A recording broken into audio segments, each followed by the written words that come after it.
The following is an interview with Jim Fredrick, a seasoned veteran of the film industry and former senior vice president of creative advertising at Warner Brothers. With over 35 years in the business, Jim has crafted compelling trailers and unforgettable advertising campaigns for a diverse range of films, from timeless classics like The Shawshank Redemption to one of the most globally cherished franchises of all time, and one you might have heard of, Harry Potter. In our conversation, we explore Jim's journey, from his entry into professional filmmaking to the pivotal moments and mentors that helped shape his career. We also dive into what he calls the assignment of a lifetime, his role in shaping the magic behind the Harry Potter franchise's advertising strategy, as well as his opinion of Harry Potter in the modern era. This conversation offers a behind-the-scenes look at how he collaborated with directors, producers, and creative teams to bring the Wizarding World to life for audiences across the globe. Jim discusses things like the process of creating the first teaser trailers that introduced Harry, Hermione, and Ron to the world, selecting the perfect images for posters, choosing just the right John Williams score to set the tone, and how every detail was meticulously curated to build excitement and anticipation for each film. We also discuss his new book, Opening Weekend, an insider's look at marketing Hollywood's hits and flops, where he provides an in-depth account of his 35-year journey through the world of movie marketing. In the book, Jim offers readers exclusive behind-the-scenes anecdotes and first-hand accounts of working with studio executives, as well as navigating relationships with famous movie stars and directors. Before we get into it, please note that this interview was not conducted live. I pre-recorded the questions and sent them over to Jim in advance. Without further ado, I present to you Jim Fredrick. Hello, my name is Jim Fredrick. I'm a former trailer editor and studio executive, and current professor at Dodge College of Film and Media Arts at Chapman University. And I've just written my first book, a memoir about film marketing called Opening Weekend, an insider's look at marketing Hollywood's hits and flops, which is available hopefully at a bookstore near you and certainly on Amazon. The book is rather a hybrid, basically a case study of the 200 films I worked on, although we don't discuss all 200, but we certainly discuss the Harry Potter franchise, which I was in charge of doing the domestic creative advertising campaigns for at Warner Brothers. But it's also a memoir about life at a studio. It's full of lots of trailer information, how to cut a trailer, what goes into that, and career advice as well, and as well as how to handle one's money in Hollywood, which I think is something that's rarely discussed. It is a very unusual book. To my knowledge, there's nothing like it that really gives you an insider's look at how to market great films and difficult films as well. How did your career begin? I began my career editing trailers, which was a wonderful experience. Loved the creativity of it. Worked on small movies, big movies, comedies, dramas, action, adventures, every kind of genre you can imagine. And after 10 years at working at a company called Intralink, I went to the other side of the desk and became the client. I became the head of marketing at a company called Castle Rock Entertainment, which was a small production company. We distributed our films through Columbia. We made about 4 films a year. We were also in the business of television. One of our shows was a little comedy called Seinfeld. You might have heard of it. But worked on some very wonderful films, beautifully made. The Shawshank Redemption, A Few Good Men, City Slickers, Misery, all kinds of films, and a few bombs too. Worked on a very interesting film called Striptease, starring Demi Moore, which was a little out of our family film comfort zone, I would say, and yet still did very well. So from there, I went on to become the creative advertising senior VP at Warner Brothers, where I was there for 11 years, and which is kind of a long time in creative advertising years. And that's where I began the Harry Potter franchise. I worked on all but the last 2 films when I left the studio prior to that, which was very, very difficult to leave such a successful franchise as Harry Potter. From there, I went to, I had a very short tenure at Sony Screen Gems Pictures, which made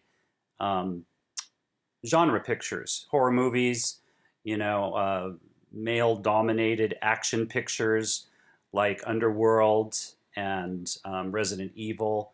But we also made what I thought were some very interesting films like Dear John, which you might call a Nicholas Sparks female-driven target audience, as well as Easy A and Takers and Obsessed, all of which did very well.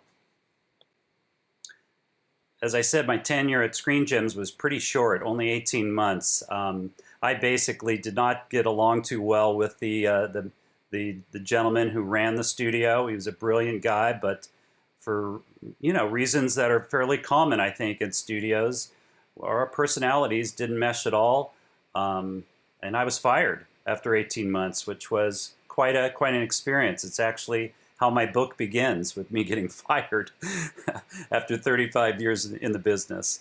But it was actually a blessing in disguise.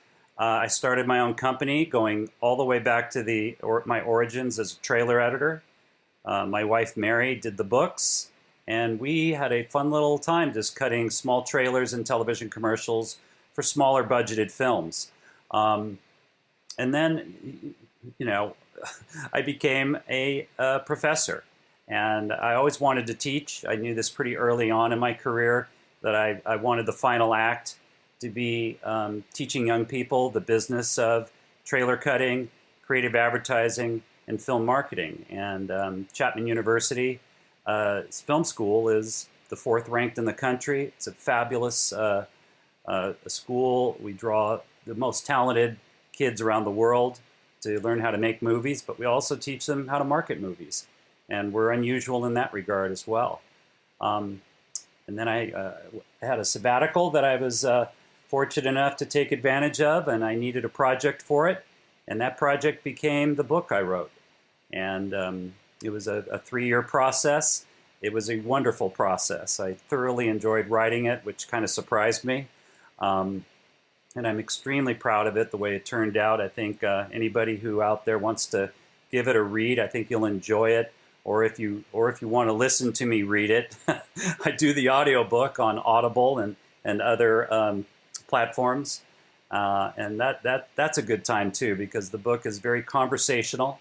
And so it kind of benefited, I think, from having the author's voice read it. If you weren't working in marketing, what do you think you'd be doing? Was there a time when you thought about doing something else entirely?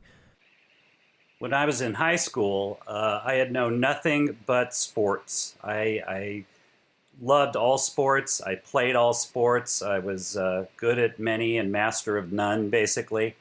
And I really had no interest in high school for film at all, until one day I walked in by myself to see Star Wars. And like many in my generation, Star Wars turned my head very violently towards film. I didn't know what I could do in film. I always enjoyed writing. I didn't know what editing was at that time, but I did know that, wow, what a world that George Lucas created, and how magical to get you to feel you're in another universe, another place, watching people being emotionally manipulated. That's an ugly word, but it's true,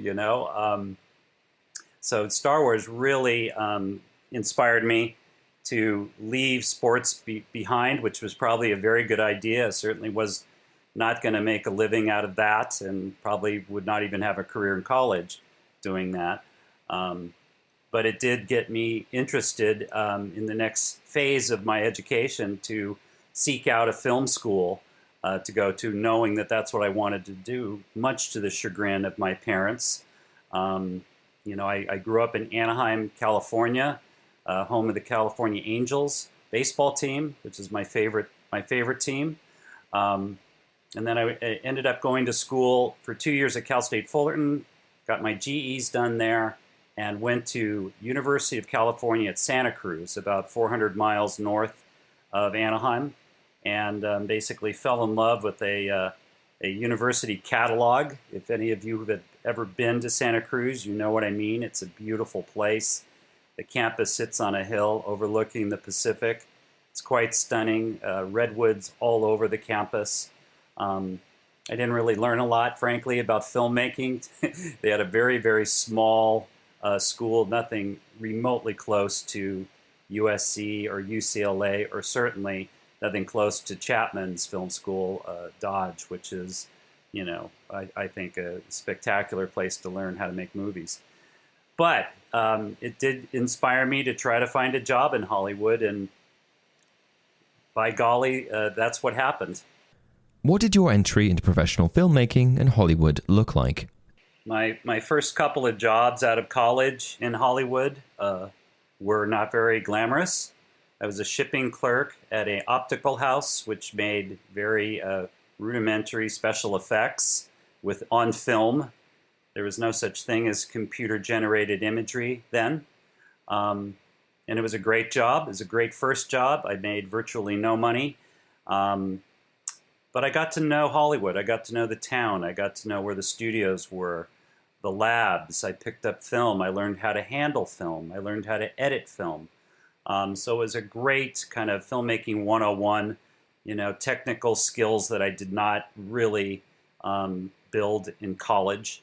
And from there, oddly enough, I went to a company called Digital Productions, which was yet another special effects company, and yet they did use some of the first Cray computers to generate mainly car commercials with. They also created 20 minutes of a film called The Last Starfighter. It was a kind of a Star Wars ripoff, and all 20 minutes of that particular film that Digital produced were created in the computer, and that was groundbreaking. So it was really kind of cool to be a part of Digital. But from there, I got what I consider, the break of a lifetime. It's something that I tell my students constantly, to be patient, to work hard, and every once in a while the fates intervene and give you the opportunity to enter a space that maybe you weren't aware of.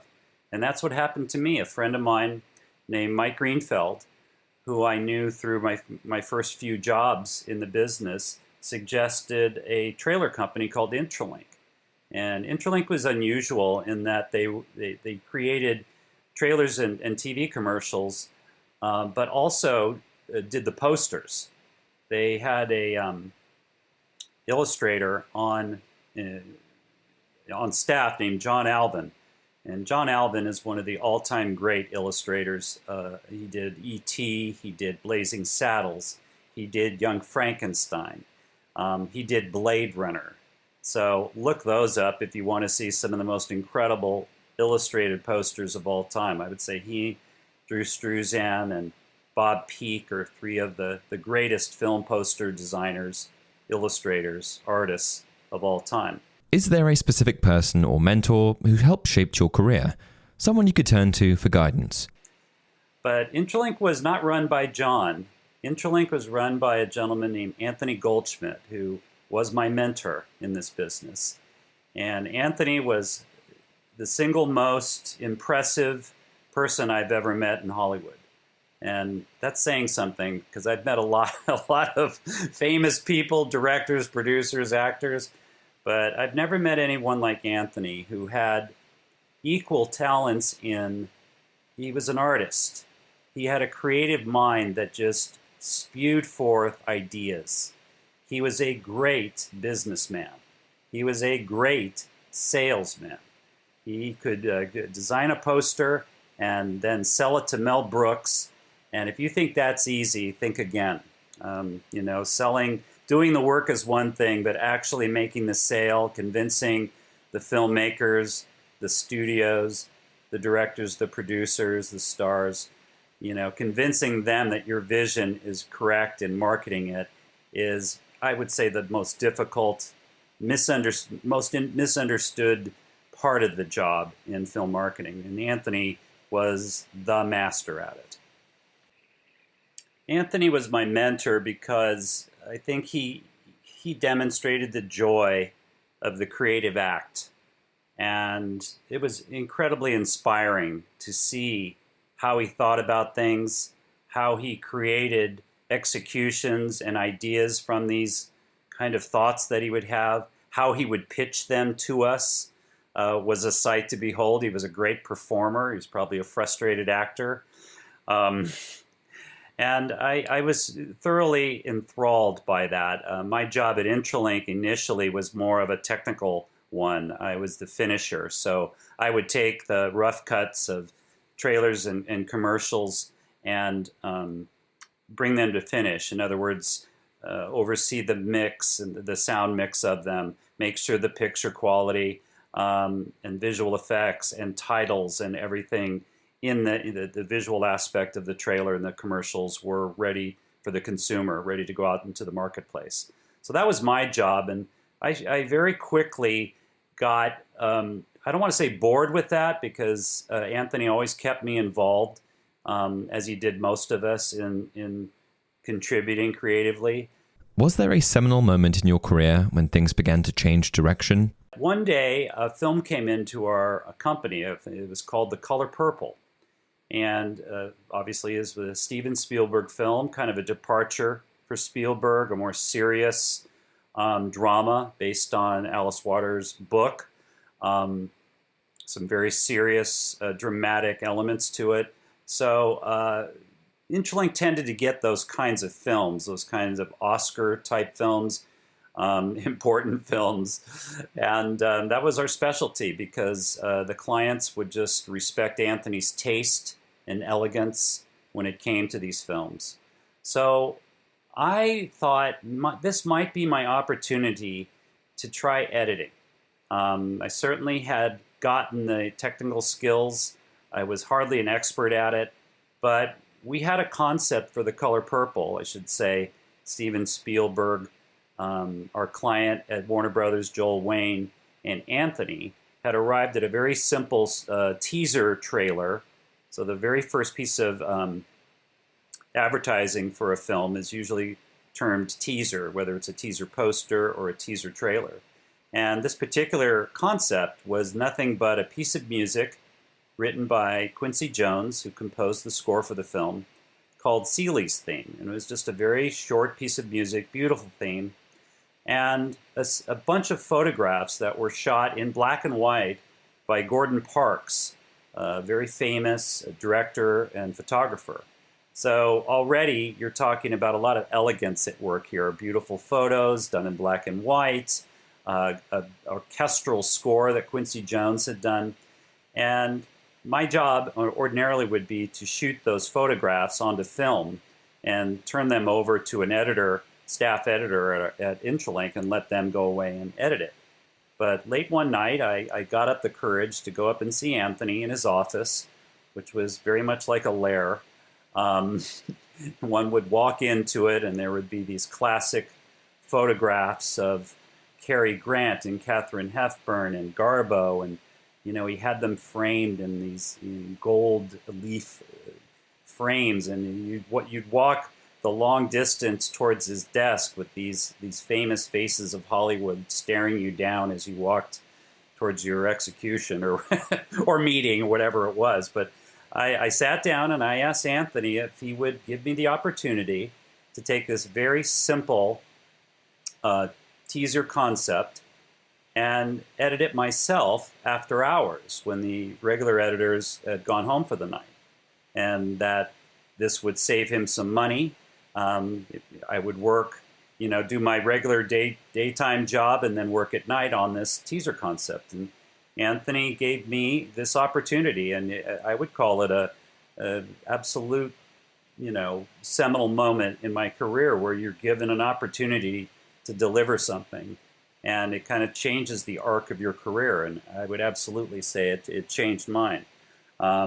My recollection is that the teaser never made it to finish, but a version of it did. I think Joel and Anthony and Spielberg felt that the photographs were just too austere, and people might think the movie's in black and white, with these black and white photos. So Spielberg delivered some clips of the actors, and the teaser became kind of a somewhat dull, frankly, list of the performers in the movie. It was basically a cast run and visuals of Oprah Winfrey and Whoopi Goldberg and Danny Glover and all the actors from the film, scored to the Quincy Jones music. So I was close, but the final teaser was good enough, or I should say my version of the teaser was good enough that Anthony saw potential in me as an editor. And at that time, we were editing on something called a Moviola, which was an upright editing machine with basically just a very small picture head in it and 1 or 2 tracks of sound, depending on how elaborate your Moviola was. So it was a very kind of loud, dangerous piece of equipment with gears that could take a finger off. But that's how I learned how to edit on a Moviola, and soon would graduate at Intralink to working on a chem flatbed machine. Steenbeck is another type of machine that was basically a table with rolls of film on it and a bigger picture window, and just made life a little bit easier editing 35 millimeter film. What happened next in your career? How did your focus shift to advertising? My next job, after working 9 years at Intralink on some terrific films and working for Anthony and really learning how to be creative at Intralink, I got an opportunity to work as the head of marketing at Castle Rock Entertainment. And one of the things I asked the partners who were just establishing this company and were looking for a head of marketing, and I had been working with them on Misery and City Slickers and a couple other films. So they liked my work. And one of the things that struck me was, why do you want me to be the head of marketing? I had no experience in the other disciplines of film marketing, like publicity, research, media buying, promotions. I would say digital marketing, but there was no digital marketing at that time. But and this was probably equally the next biggest break I have ever had.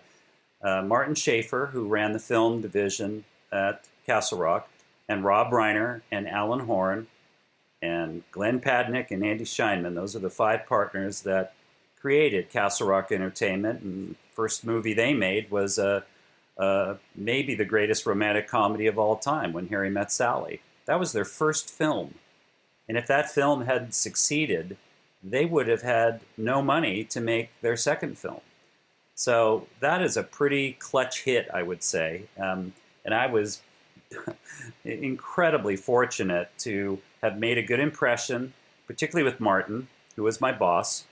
And he wanted me to, as I mentioned, come aboard. And when I expressed to him, gee, I really am not an experienced marketer of film. And he said, that's okay. I know plenty. We're going to be working with Columbia's marketing department. You'll learn a lot, but we really want your expertise in creative advertising. And I did learn quite a bit about poster design when I was with Anthony and John Alvin at Intralink. So they were very welcoming, very supportive. They weren't concerned in the least that I wasn't, had 10 years experience at another studio. I think they liked the fact that I came from solely a creative place. And the single greatest deal I ever made, which is I'm not a deal maker at all, but in this case, for some reason, I got up the gumption to ask, to suggest to the partners that they divide my job in 2 and therefore divide my salary in 2. And one job would be to be the head of marketing, to work with Martin on the campaigns, publicity, promotion, media buying included. And my second job would be to establish an in-house trailer company. So, because I had no intention of stopping becoming a trailer editor. It's what I enjoyed the most, and I had no intention of giving that up, and nor did they want me to. So it was, again, fateful, I would say, that I wanted what they wanted.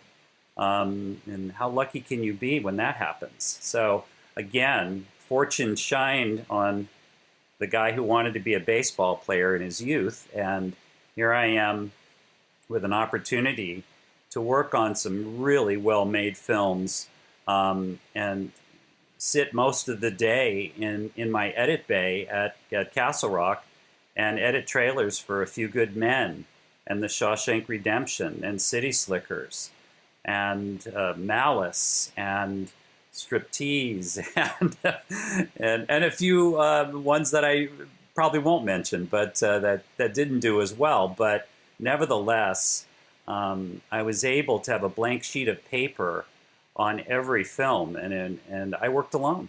I was definitely a one-man band. I had some support staff, but they were more technical.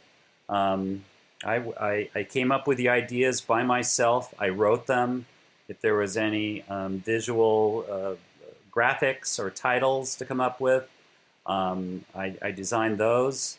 So I really had a ton of freedom, creative freedom. And it is the goal of a lot of vendors and agency people to go to the other side of the desk, to become the client, to be the ones who are really in the line of fire and responsible for opening a movie, which is why I called my book Opening Weekend. It's in film marketing. Friday, Saturday, and Sunday of opening weekend is where we know we've succeeded or failed. What's your favorite memory from working on Harry Potter? Is there a moment that still stands out in your mind? One of my favorite memories regarding Harry Potter, aside from getting the assignment, which is why in the book I call the chapter The Assignment of a Lifetime. I remember because I had young children and my two colleagues who did the same job as I did at Warner Brothers. We made 25 movies, so no one person could really do all the work. But since I was a father of two young daughters, and kind of that was kind of my specialty, were family films, I got the job. And also because I was a film editor, and even though I got the job at Warner Brothers and really didn't have time to edit trailers anymore because we just had too much work and too many meetings and things like too many filmmakers, too many phone calls, I didn't have the time to sit in the dark to cut a trailer. But in this case, the first thing they had me do on the project was to fly to London and to have me edit from footage that they had shot very early on. So they were about halfway done shooting the first film, Sorcerer's Stone.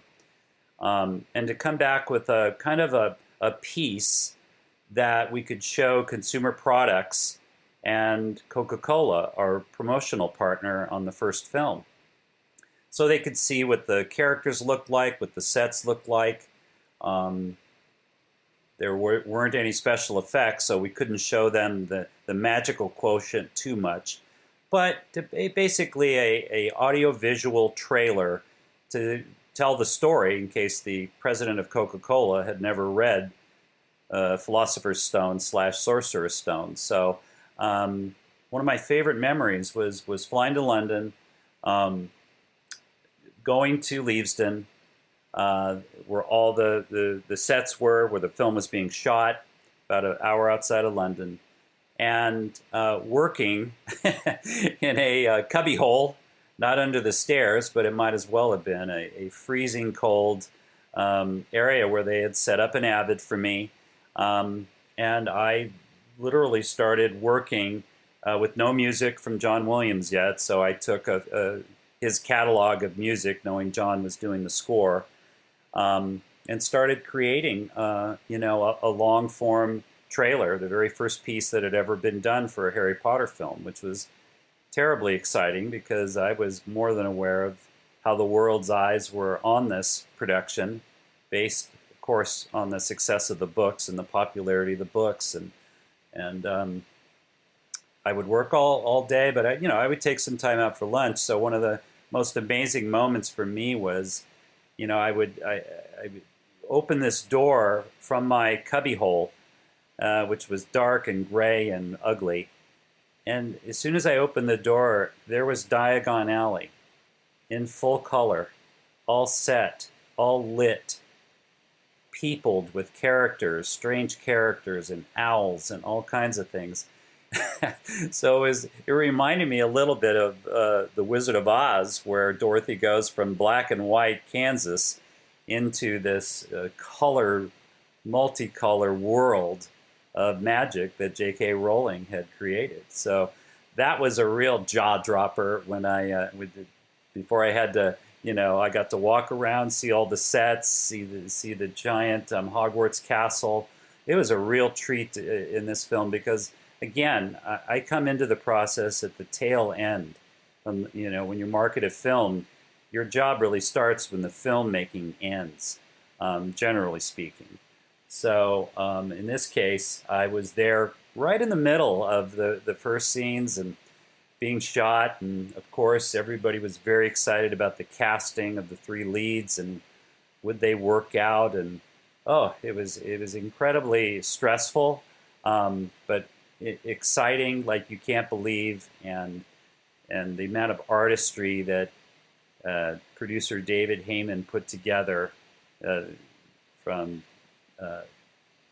the art direction, the costume, of course, the casting, the cinematography, the editing, everything was just, incredible to behold. And the score that came along later was pretty neat too.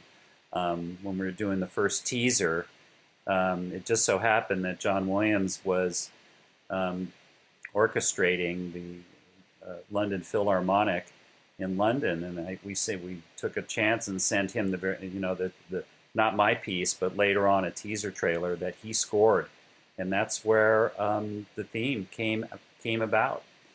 And I still have the sheet music hanging in my house of the violin that leads it. So that was kind of cool.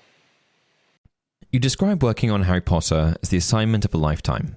What were your first thoughts when you realized you'd be responsible for marketing such a globally beloved franchise? Also, when someone said to you that it was going to make your career, you seemed surprised. Did you not yet realize the global impact that the Harry Potter books had made? When I first got the assignment for Harry Potter and the Sorcerer's Stone, of course, the studio was very excited. This franchise was incredibly important to the studio. Its financial and its reputation. But when I first got the assignment, a fellow guy who worked in research came up to me and said, "Jim, this is going to change your career." And I thought, well, if it opens, yeah. If the franchise is a franchise, maybe. But at the time, I wasn't completely sure, and nor was anybody at Warner Brothers, that even though the books were astoundingly popular, there was no guarantee that the film was going to turn out great and that people would go see it. And that's where the stress came from for us in marketing. We had to build as much excitement and persuade audiences beyond, of course, the fans. The fans were predisposed to want to go see a film, the Potter film, but we needed to feed them just enough information. We needed to excite them without over-satiating or maybe even disappointing their image of the film. I mean, that's the one thing that's always interesting in an adaptation of a popular book is how do we outdo your imagination? How do we satisfy it? There are high expectations, to say the least, for a Harry Potter, and that's the stress I felt for the first film. Without a success of the first film, there is no second film, and there have been franchises that have died on the vine because of that. So that's the pressure that marketing felt. We really needed to find a great balance for the fans and for non-fans to interest them.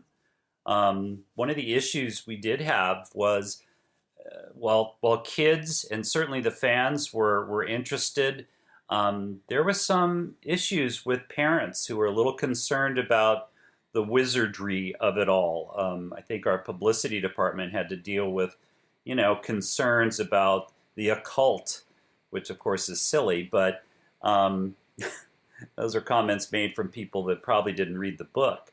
But nevertheless, they were comments that made it into the public, into the press, and our publicity department had to deal with that. I had to deal with, satisfying the fans, seeing if there was a way that we could also appeal to teenagers, which was a tough audience to get. They were far more interested in Lord of the Rings, which was another franchise coming out, oddly, ironically enough, through Warner Brothers as well, from our sister company at New Line. And, from a book that obviously had been written long before and most teenagers had read in, school. But, one of the mandates for us was from the head of our studio, Alan Horn, who basically said, keep your eye on the family audience for this first one. If we don't appeal to the family audience, we're in trouble. We won't get them. So consequently, when I look back at the trailers and the posters and the work that we did for Sorcerer's Stone, I see, we really had to establish this world. There was some world building going on for us to kind of establish the characters. This is a school for magic, students of magic. We had to not assume everybody who saw this trailer already knew what Harry Potter was about. We really needed to educate moviegoers in large numbers because, again, these are expensive films to make. And so when you have expensive films to make, guess what? You need to make it back somehow, and that comes from movie ticket sales, and therefore other ancillary sales after that, like DVDs and rights, broadcast rights and things like that. So, the pressure that this would make my career, I really didn't buy into. I was excited to get this assignment, to say the least. I was a hero with my children because I would come home with material and very quietly show them. So they became a little focus group for me on whether what we were doing was working. I had read the books to them, so they were familiar with Harry Potter. So that was a lot of fun. It was also fun to show my wife, who was a great parent focus group. So I kind of came home and had my own little testing going on with the materials. So that was exciting for our family. Right down to the last hair on Hagrid's head, internet chatter revealed that fans demanded a film true to the books. How did this intense fan scrutiny influence your marketing strategy? And how did you approach marketing the film to ensure it resonated with both existing fans as well as newcomers to the story? So one of the mantras of the Harry Potter film marketing campaign, and it came from Alan Horn, came from the top, was to never disappoint the fans. They were watching. They knew the books forward and backwards. We needed to be very conscious of that. We needed to be very respectful of that. One of the, for me, from a creative advertising standpoint, as the films succeeded, and boy, was that fun, I have to tell you, don't forget that the goal of our job was to get big opening weekends, and Sorcerer's Stone broke the record for a 3-day opening at $90 million. No other film had come close to that. Of course, it's been surpassed since then. But, one of the most wonderful things working on something this successful is opening weekends became almost like a victory lap. You'd work very hard on it. Yes, there was a lot of pressure to keep it going. One of my chapter titles is Don't Blow It. So as I write about these chapters in my book, the pressure to keep the marketing and the movies looking fresh was foremost in my mind.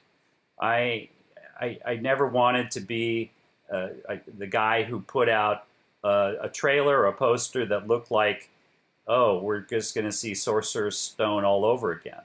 We needed to show new characters. We needed to show new visual effects.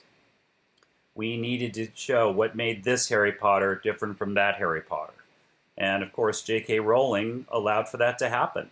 She wrote brilliant books that kept the story moving, and with different characters. And as the films got longer and more sophisticated, the audience got older and more sophisticated. So when that happens, that's marketing. That's a marketing perfect storm. That's what every person marketing a franchise prays for. And again, the one catch, the pressure was, but we got to keep it different. We got to keep it fresh. We have to do something a little different with every campaign that comes out. So that's where most of the stress came from.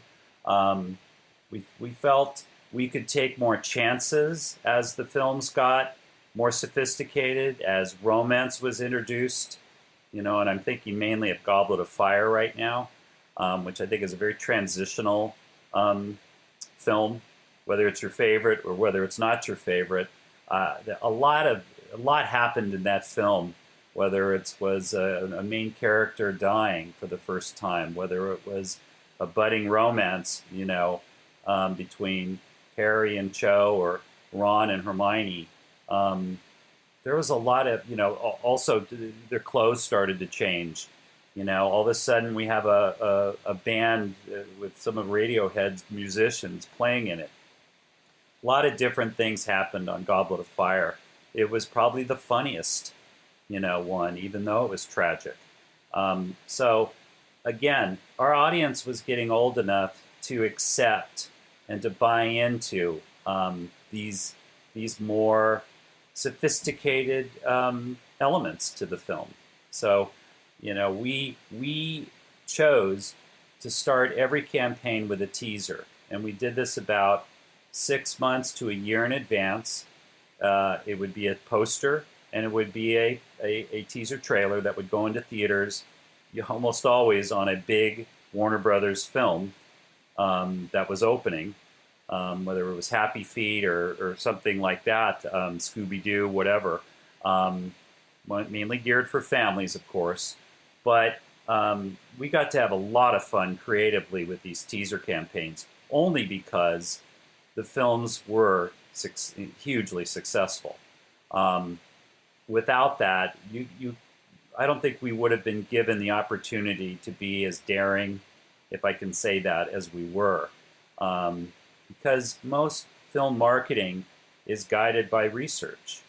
And if you're wondering why trailers come out that tell you too much, my theory on this, and I'm sure the research community hates hearing me say this, but when they test a piece of ad material, whether it's a TV commercial or a trailer or a poster, but mainly in audiovisual, the complaint from the consumer is, you didn't tell me enough. Movie tickets cost more than ever. And if you want me to pay top dollar to go, you better tell me a little bit more before I'm willing to commit my hard-earned leisure cash, or else I'm going to go do something else. I'm going to buy a video game. I'm going to stay at home and watch Netflix. I'm going to, go to a concert. I'm going to do something else. So that was kind of the pressure, and that's why research kind of creates this thing that we get criticized for. Why did you tell us too much? So again, because we had the luxury of success and we were financially doing extremely well worldwide with Harry Potter and the franchise, we were able to create some, I think, pretty fun, quirky, short, more moody teaser trailers to start the campaign. And the same went for the poster. We were very austere in our teaser posters. They didn't do a lot. They purposefully did not show too much. The regular trailer, the regular poster, were the places where we told more story. We got into the plots and the characters more. The posters almost always featured the three actors, which to me was probably if I had to point to one thing that made the Harry Potter franchise so successful, it was the joy, really, of watching Ron, Harry, and Hermione grow up with the audience and on screen. And I actually created a teaser trailer for Goblet of Fire that featured kind of dissolving images of Harry going from Sorcerer's Stone to Chamber of Secrets to Azkaban to Goblet of Fire. And watching Dan age, on the big screen in a teaser, and then, of course, Emma and Rupert, man, that was, I thought, really cool to see, and I think had a huge bearing on the success of the franchise. Very relatable. I actually cut home movies of my children and my family every 5 years when they were young. I don't do it anymore. They're both in their 30s now.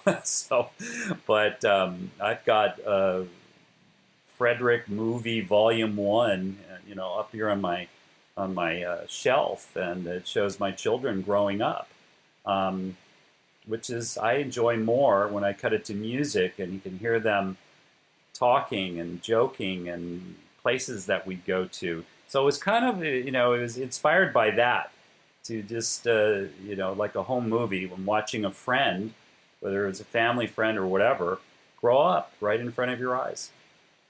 The title change from Philosopher's Stone to Sorcerer's Stone has always been a point of debate among fans.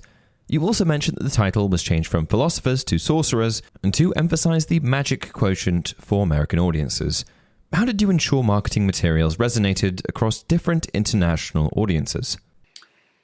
The title situation with Sorcerer's Stone in the US versus Philosopher's Stone in the UK wasn't a big deal at all, frankly. However, what I think is interesting is, as the franchise progressed and as our marketing department kind of was going through a little upheaval, worldwide releases started happening. So usually we would start off having a giant movie open in the US and it would be followed in territories around the world. Well, due to piracy, primarily, it was decided that the Harry Potter films would start opening what we call day and date. They would open at the same time around the world, and this created kind of an interesting dynamic that happened at Warner Brothers. Is we became kind of split organizations. We had a domestic marketing group and we had an international marketing group. And the campaigns were not usually what I would create for international. They became the work of Blair Rich and Sue Kroll, who headed up the international group. I worked for Dawn Taubin. She was my boss as the head of marketing. I had a certain aesthetic that I liked, very simple, unpopulated or depopulated posters, very simple campaigns that didn't try to show too much or do too much. The international folks, for reasons that I'm theorizing, had more to do with the fact that they didn't have television buys on the scale that we did in America. We could show what all the characters, all the places, all the visual effects. We had the ability in audiovisual to show a lot more of the Potter films in the U.S. Sue and Blair didn't have that luxury. They did not have budgets nor the capabilities to blanket every territory in the world beyond North America with TV commercials. So I think consequently they chose to use print to populate their posters with more of the images that we were able to place in the audiovisual campaigns. So that's one reason. If you look at a poster, a domestic poster for, say, Azkaban, you will see a different poster for Azkaban that was used internationally that will be busier, that will have more people, that will have certainly more environments.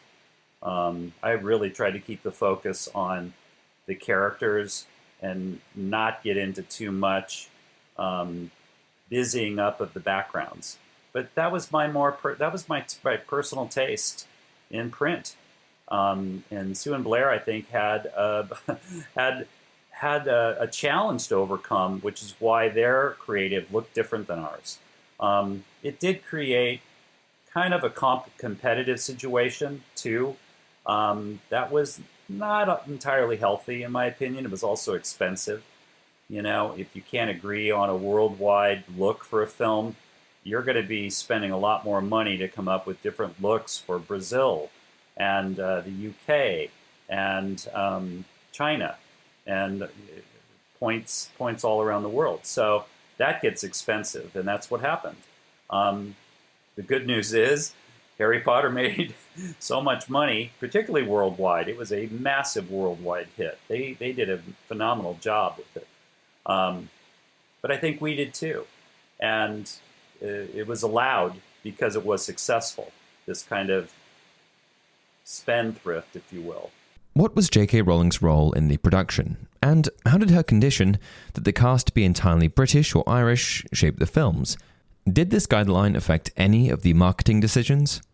One of the interesting aspects of working on the Potter campaign was, where does J.K. Rowling fit into this? And, you know, my answer is kind of surprising. Very little. She did not really want a voice in the making of the films. She certainly did not want a voice in the marketing of them.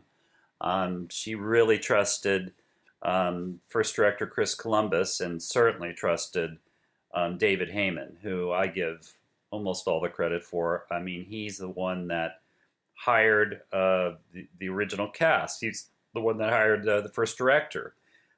He brought J.K.'s book into Warner Brothers. So, you know, and was there to the end, and saw to it that the consistency and the quality of these book adaptations to film were as good as they are, and were.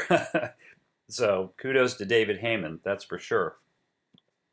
One of the questions that was posed was, did J.K. have any issues with the casting of only Brits and Irish actors in it? There are no Yanks in Hogwarts. I actually didn't know that until after I'd left the studio.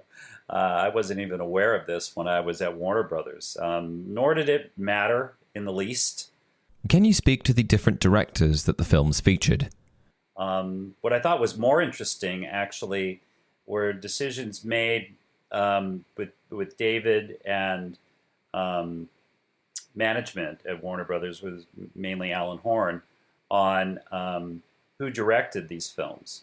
And certainly Jeff Robinoff, the head of production, was instrumental in bringing people like Alfonso Cuarón, who would not be the first choice that comes to mind to direct Azkaban, having come off an X-rated sex romp with Y Tu Mama Tambien. You know, but Alfonso Cuarón is, as we all know, is incredibly talented and had made A Little Princess. So he had some, you know, experience working with young actors. And boy, you know, that film is, I think, the most ambitious. It really is different. Mike, as I mentioned, Mike Newell's version of Harry Potter, called Goblet of Fire. Of course, Chris kind of set the stage with the first two films, and that was no small thing. I mean, he really set the table, so that the franchise could expand in its ambitions, as the books expanded in their ambitions. And I think having different directors was really unusual in Hollywood for that to happen. Of course, at the end, we had in Mr. Yates, the director of the last couple, and I worked with him on a few of the films. But it was really fun to work on it with different directors as the franchise progressed. How did the casting of Daniel Radcliffe, Rupert Grint, and Emma Watson influence the tone and style of the advertising campaigns? And what was the significance of introducing the cast at the August 21st, 2000 press conference? One of my favorite stories does involve the casting of the three leads. This was basically the first marketing event that launched Harry Potter at Warner Brothers.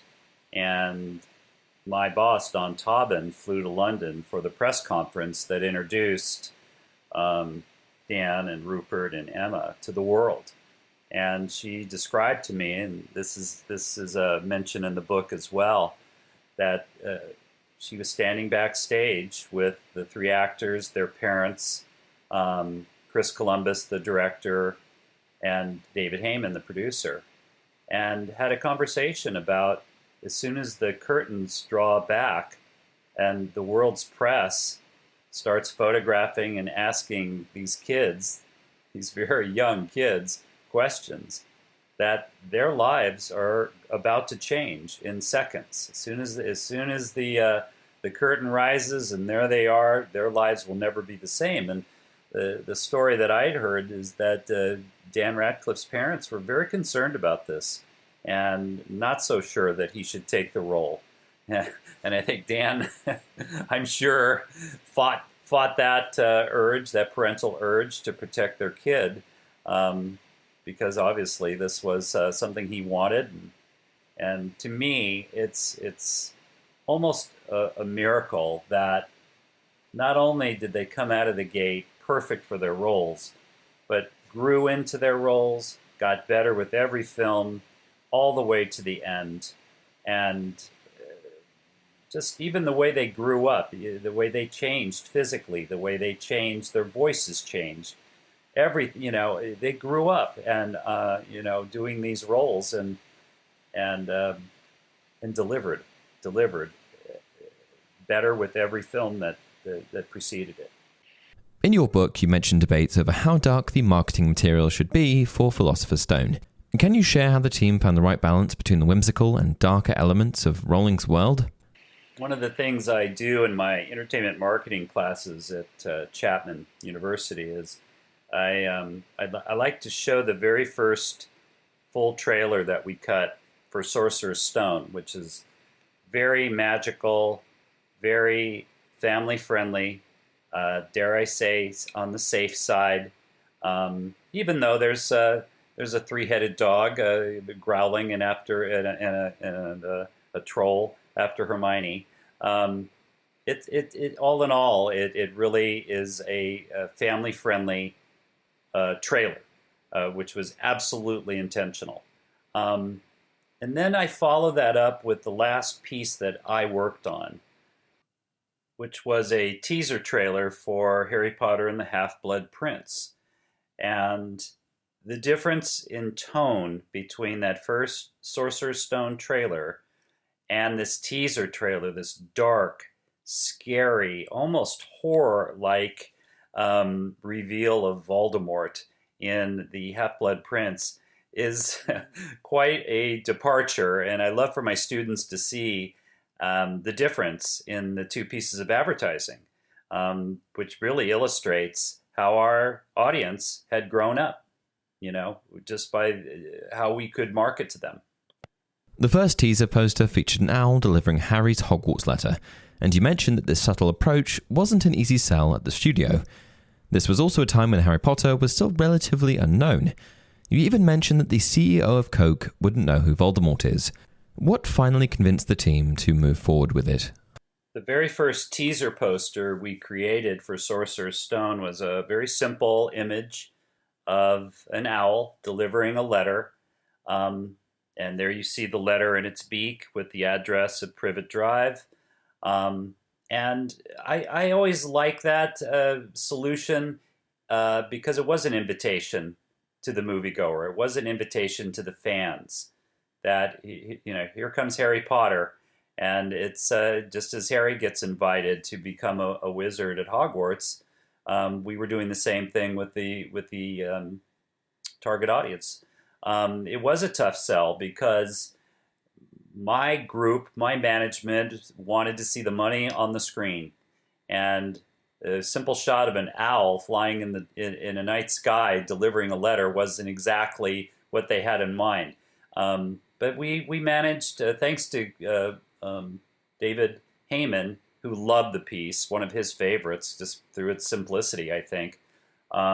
We managed to get that out there, and I think it was a kind of a neat, understated start to a massive franchise. And soon enough, we had another poster that was a grand view of the students arriving by boat to Hogwarts. That was the second poster, and of course the final poster, which is, I think, a truly beloved illustration by the great Drew Struzan of the characters. And oddly enough, that was a poster that David didn't like as much, but I think Chris Columbus really fought for. I think he felt Potter should be treated like a lot of Drew's other subjects, like Indiana Jones and Star Wars, and he had done some of the classic Lucas Spielberg films, so why not put Harry Potter in that pantheon? Spielberg's original concept involved an animated version of Harry Potter voiced by Haley Joel Osment. Do you think the Harry Potter franchise would have been nearly as successful had they used an animated format? As mentioned in the book, originally Steven Spielberg was sought to direct the franchise, and actually had intentions to create an animated version of it. Of course, hindsight's 2020. Everything worked out fine for everybody, including Mr. Spielberg, who went on to direct AI with Haley Joel Osment, who was actually the actor he wanted to portray the animated version of Harry Potter.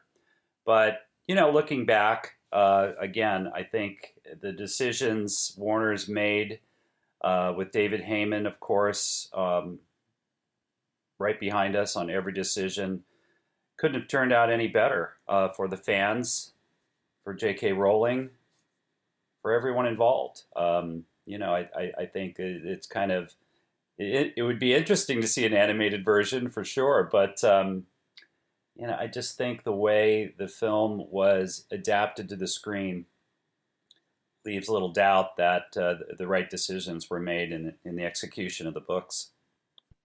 One of my favourite aspects of the Harry Potter films is how they gradually grow darker over time. Was this a conscious strategy from the beginning, where you planned to strip away the film's innocence? For me, one of the more exciting pieces that we created for the Harry Potter campaign over the course of 10 years was the teaser trailer for Half-Blood Prince, which ironically was the very last piece I had anything to do with the campaign before I left Warner Brothers. It was a teaser that really was as dark as you could get, in my opinion, and it centered around Tom Riddle as a young boy, and Dumbledore comes, as a young man, comes to where Tom is at the orphanage, and I just thought that was just the way it was executed, almost playing out the scene between the two characters. I thought was bold, exciting. I thought the fans would really get a kick out of it. And it certainly, indicated which direction the campaigns were going. I mean, this was a very intense piece. And again, when I show it to my students at Chapman, they usually applaud at the end, which is unusual for college students, film students. But they're really taken by it. It really appeals to them, of course, because they're older anyway, and they appreciated how edgy it was. Did you have a favourite character or moment from the series that you were particularly excited to see come to life on screen? On the subject of favorite characters, it's hard not to love all three leads, but I have to say Dobby was a particular favorite of mine, so much so that Dobby was the teaser poster for Chamber of Secrets, and I just think that was also an indication of how less is more is suited my style, and I didn't think we needed to do much more to tease our fan base. With a poster of Dobby with a copy line that says "Davi has come to warn you, sir," which I think is something we also did is included a lot of the famous dialogue lines on the posters, which is also unusual, I think. So I always love the opportunity to kind of go outside the box a little bit because, again, we were allowed to because of the huge success at the box office we were having. How did fan feedback and reactions influence your creative decisions throughout the series? Fan feedback from where I sat at Warner Brothers, which was on the creative advertising side, it didn't affect us as much as it did our publicity department, who had to deal with these kinds of, I would call them crisis management issues. When the fans didn't like something, whether it was through the Leaky Cauldron or other sites, we took it seriously. This was our target audience. Our fan base was essential to the success of the films. So we didn't ignore them, believe me. And if there was anything that we'd hear back that affected the work that we did on the advertising front, we would absolutely change it. Sometimes even resubmit a poster if there was something that was egregious, which only happened once on an IMAX poster we did where we heard that Hermione was retouched too much. And they were right. They were absolutely right, even though Emma had approved the image, which is part of protocol. It's something we took very seriously, and we pulled all those IMAX posters, and we went back to our art directors and had them redo it. So that's proof positive that we respected the fans' wishes in these things. Looking back, what was the most challenging part of marketing the Harry Potter films, and what are you proudest of? I'd say the thing I was personally most proud of, other than just being a part of this Harry Potter world and film releases, I was incredibly lucky to be involved. So I never took that for granted. But the one thing I think I'm most personally proud of is kind of holding true to our less is more edict on marketing the films. Our brethren over in the international division, were creating about midway through the campaign, or even earlier on than that, they were creating their own ads, and they were very different from the ones that came out of the domestic marketing group, which is where I worked. So, we did not acquiesce to that more is more sensibility. I in later years understood why these posters were more populated with imagery, which just never, it's not how I was brought up in the business. I'm a big believer in less is more, as I've said, and I think we held true to that to the day I left the studio, and I'm very proud of that. As someone who's both a fan of the books and part of the marketing team, how did you keep the fan perspective alive in your work? When you're a fan of a film and you're asked to work on it, it does become an interesting process. I've certainly worked on lots of films in my career where I was not in love with the film I was working on. I think that holds true for a lot of my peers. In the case of Harry Potter, obviously, I was as big a fan as any Harry Potter fan coming in. Certainly saw the impact it had on my children and how much they enjoyed the stories, and and how my wife and I enjoyed the stories equally. So is that a rare thing in the literary world. And then, of course, the pressure to adapt these beloved stories to make this giant fan base happy was the ultimate challenge that Warner Brothers faced, and on a much lower scale, it's a challenge that I faced. You certainly want them to succeed. You work very hard to make it happen. One of the key aspects of my job is trying to make everybody happy. And when I say that, I'm not just referring to consumers and fans. I'm talking about the people that write my paychecks at Warner Brothers, studio management, the head of the studio, the head of marketing, my colleagues in different departments. Those are the people you're working hand in hand with for success. And then on the other side of the fence, so to speak, are the filmmakers, the people that create the work, the art, the product, whatever you want to call a film. It's all of those things, really. And, trying to keep those two factions happy can be a real challenge to someone who had my position, which is basically sitting on a fence with, the filmmakers on one side and management on the other, and trying to find a common compromise sometimes, but a common solution to these marketing messages that were sent out. And very often production, the producers of the film do not agree with the management's feelings, which are almost wholly financial, believe it or not, of course. It's a business, it's show business, and Warner Brothers was in the business of not only investing a tremendous amount of money in Harry Potter, but making a lot of money from Harry Potter, not only at the box office, but in consumer products and all the other ancillary avenues of revenue. So that was my job, and it was very, no matter what the film, it was stressful. Now, I will say, David Heyman made it much easier for us. He was a brilliant tactician. He was a good man. He was always thoughtful. He was always respectful. He told you what he thought, for sure, and it wasn't always what we wanted to hear. But his transparency and the way he kind of managed the filmmakers, that made our job much easier. You discuss how the marketing students of today assume that Harry Potter and the Sorcerer's Stone was an easy movie to market because of the book's success. What were the key challenges that made this assumption far from reality? I think the assumption that the first Harry Potter film was a cinch to market is certainly incorrect. It's something I discuss with my students. They're kind of surprised when you have such a massively popular book.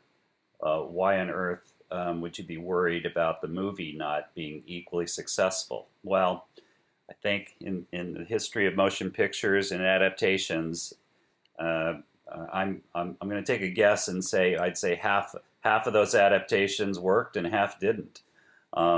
It's very difficult to, as I mentioned earlier, satisfy and satiate the imagination of the reader to match what someone else envisions up on the big screen. It's hard to make those two worlds happily collide.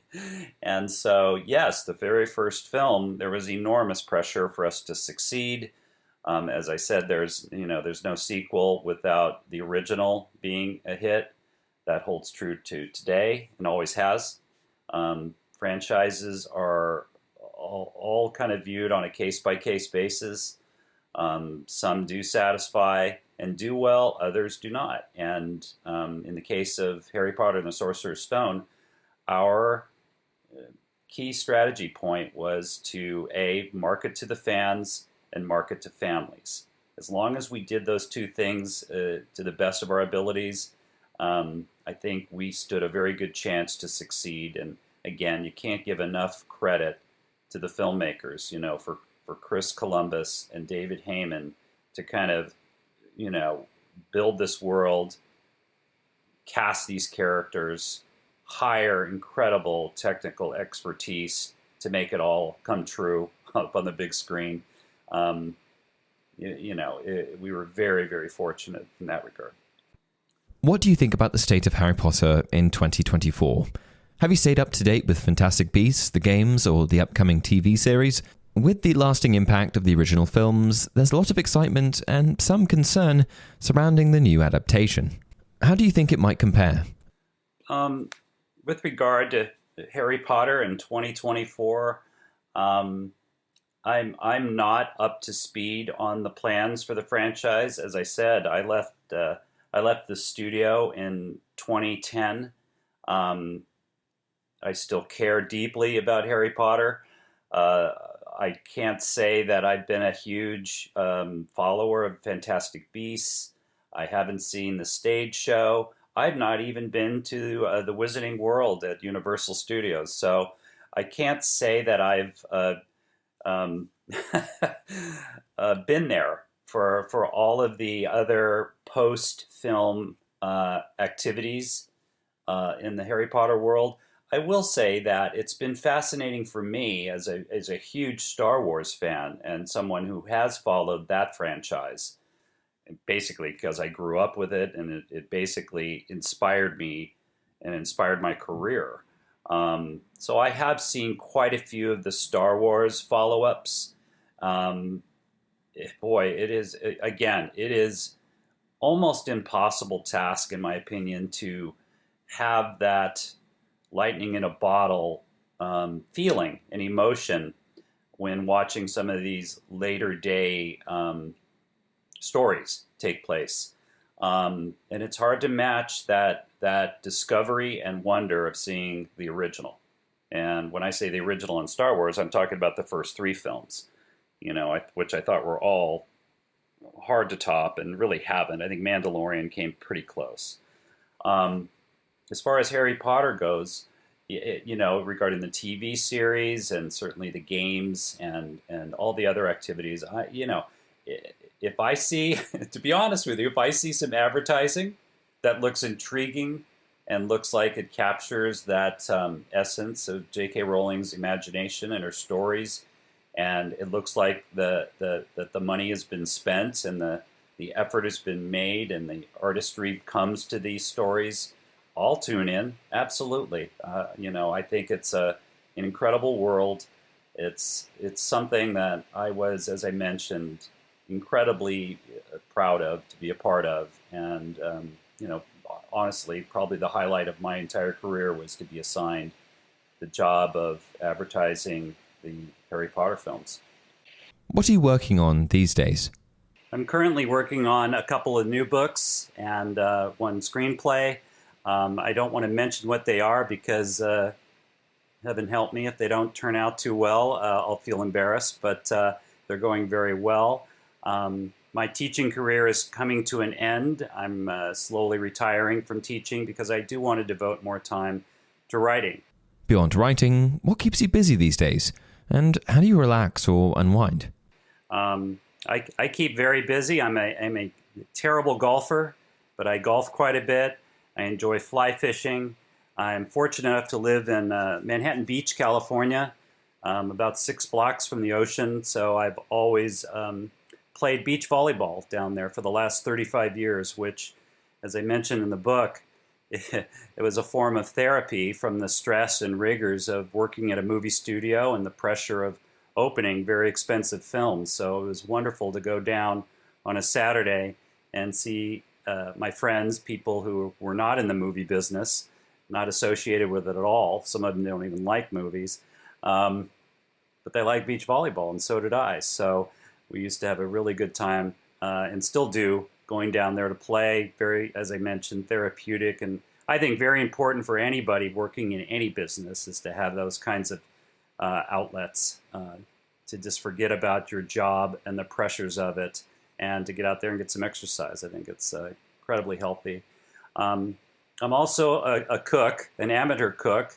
I've always felt that cutting trailers and making a dish were very similar. I think you have ingredients, you prepare, you organize, and then you put it all together and try to get all the ingredients in the right order. And at the end of the day, the result is to make someone happy. Whether it's a trailer or a quiche Lorraine or some orzo or a steak, whatever. So I always felt that cooking and trailer making had some similarities to them. Looking back at your career, what's the best piece of advice you've ever received? How did it shape the way you approach your work? As I mentioned, Anthony Goldschmidt was my mentor, and he never really advised me. It never came out as here's what you need to know, Jim, to succeed in film marketing, because he would demonstrate it. And what Anthony believed in was follow your gut. And he said, you're going to be told what to do. People are going to have opinions. That's the one common denominator in this business, is everybody has an opinion and you're going to hear it. And it's probably going to go against what your opinion is.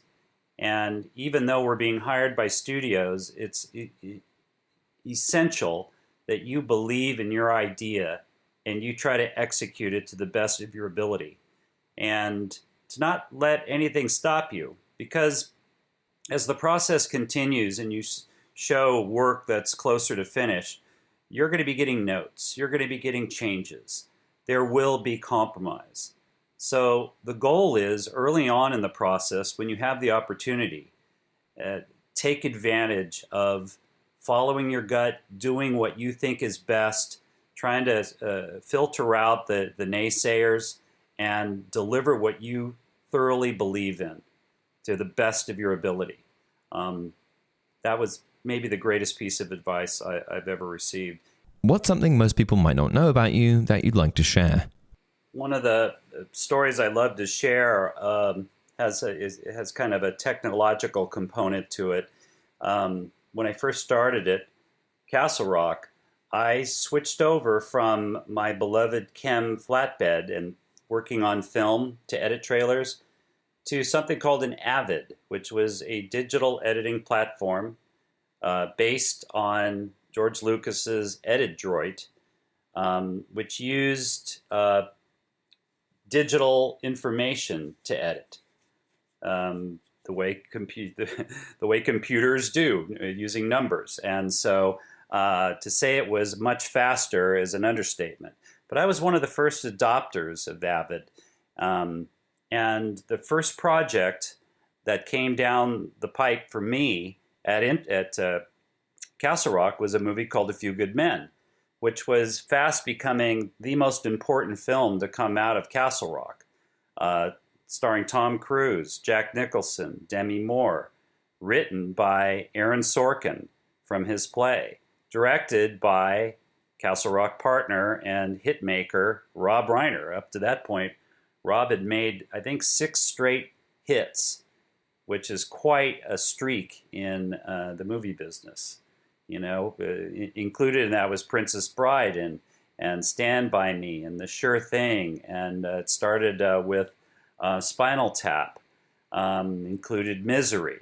So Rob was just, could do no wrong, only made movies for Castle Rock. So we were very fortunate to have our own hitmaker who owned the company along with the other 4 partners. But anyway, I did something I normally don't do. I went to the set where they were shooting the finale to A Few Good Men, in a courtroom scene standoff between Jack Nicholson and Tom Cruise, with, of course, Nicholson's famous line, "You can't handle the truth," you know, and Cruise going head to head with them. And it was quite a day because there was lots of famous actors behind the camera just watching Nicholson and Cruise go at it and perform. And it was very unusual, I think, to see that. And I was one of them, standing in the background just in awe of the drama of it all and watching Rob direct them. So that I couldn't wait to get back to my Avid once I figured out how to use it, to take this scene, this courtroom scene, and make it the centerpiece for the trailer for A Few Good Men, which is exactly what happened. The next day I got the dailies. I had them transferred to disc. I imported them into my Avid, and off I went, cutting this trailer, which is a trailer I'm very proud of. I think it's a very simple piece. It doesn't tell you too much. Of course, you know, a lot of people feel trailers suffer from too much information. They're too long. They give away too much. And I've been very careful in my career not to do that.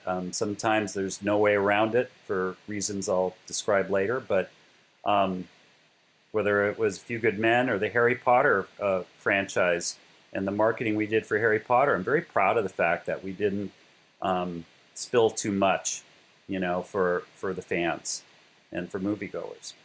But anyway, when the day came to show Rob and Tom Cruise, they were still shooting the final scenes, and they were having lunch. And I brought the trailer, had it transferred to video, put it in the machine, ran it. And don't forget, this was like one of the very first trailers I'd cut after I'd signed my deal at Castle Rock. So I was feeling a little nervous, to say the least. Of course, you have the biggest movie star in the world and maybe one of the greatest directors of all time there, standing, watching, waiting for something brilliant. And whether they got it or not, I don't know, but they seemed very happy. I virtually didn't make hardly any changes at all. I think I made one small change because one of the actors, Kevin Pollak, was walking by, and Rob says, "Hey, Kevin, come on over here and look at this trailer." And they reran the trailer again, and lo and behold, Kevin's character wasn't in the trailer.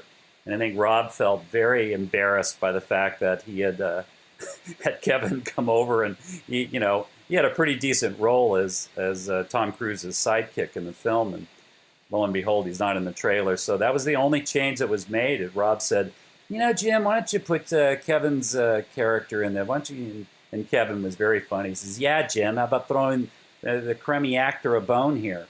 So he was thrilled that he got into the trailer for A Few Good Men. And of course, what really counts in the end is, did this film open? And the answer is it did. It was a major success. It was the highest grossing film of that year, along with Aladdin from Disney. It was just one of those movies that just kept performing week in and week out. It hardly dropped in business at all, both films. And of course, they both benefited from having different target audiences. So that helped too. So that was probably Castle Rock's biggest success, was A Few Good Men. I just want to add one last note as a first-time author of a book. Opening Weekend, an insider's look at marketing Hollywood's hits and flops, is a story about my coming to Hollywood, discovering the world of trailer editing, and writing about the many, many films and different films I worked on. And so, obviously, the Harry Potter franchise takes up a nice portion of this book. I think there are stories about each film that I worked on that are unique, that are different. Each film had its own challenges to attend to. After the first film, my charge was, in my own mind, to keep it fresh and to keep it looking enticing and not a redo of the previous film. So that was my mantra for working on Harry Potter. I think fans of Harry Potter, fans of movie making, certainly those who have any kind of interest in film marketing and what that's like, what's life at a studio like, what's being a trailer editor like. I think this book gets into pretty intimate details about all of those things, and I certainly think fans of Harry Potter will truly enjoy the book. Again, if you don't like reading, which is probably not true if you're a Harry Potter fan, you probably adore reading because of those books. But I also read the audiobook. All of these are available at Amazon. Again, my name is Jim Fredrick, and Opening Weekend is my book, and I hope you enjoy it if you read it. Thank you. And that concludes my conversation with Jim Fredrick. A huge thanks again to Jim for joining me and for answering all of my questions. Be sure to go and check out his book if you'd like to learn even more about his incredible journey in the world of movie marketing. I'll leave a link to his book in the description. Until next time, remember, it does not do to dwell on dreams and to forget to live.